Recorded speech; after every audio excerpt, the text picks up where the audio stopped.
pelo CONSABESP, pelo Conselho das Sociedades Amigos de Bairros de São Paulo. Cumprimento a todos os presentes, aos internautas, aos telespectadores.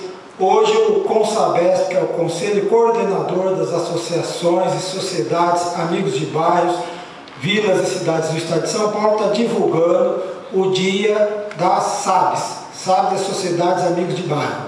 Então, nós vamos celebrar esse dia das SABs, Sociedades Amigos de Bairro do Estado de São Paulo, no dia 23 de março, das 9 às 13 horas, na Câmara Municipal de São Paulo.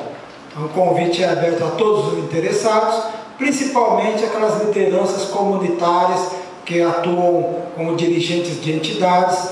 O CONSABESP está fazendo cursos de capacitação e formação continuada para essas lideranças, inclusive colaborando na atualização das suas entidades, regularização e também a elaboração de projetos para autossustentar essas entidades. E lembrando que as Sociedades Amigos de Bairros, existem há mais de 60, 70 anos.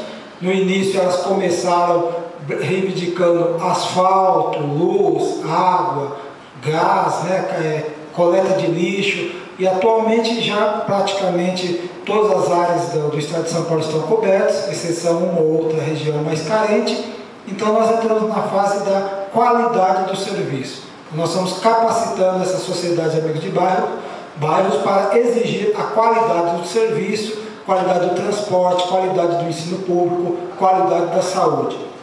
Nesse evento do dia 23 de março, nós também vamos falar sobre os CONSEGs, que é os Conselhos de Segurança, Conselhos Comunitários de Segurança, que é parceiro do CONSABESP e das Sociedades Amigos de Bairros. O CONSEG é um espaço privilegiado para a comunidade reclamar dos problemas e ouvir diretamente as autoridades policiais e de segurança pública para responderem sobre a situação local e providenciarem a solução dos problemas. Outro tema abordado pelo CONSABESP no dia 23 de março vai ser a polícia comunitária.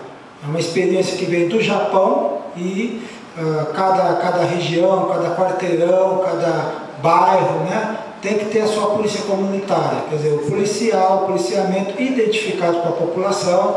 Hoje em dia é raro você saber quem é o policial, quem é o delegado, vira e mexe, os delegados de polícia ficam 6, 7 meses e troca aquele rodízio.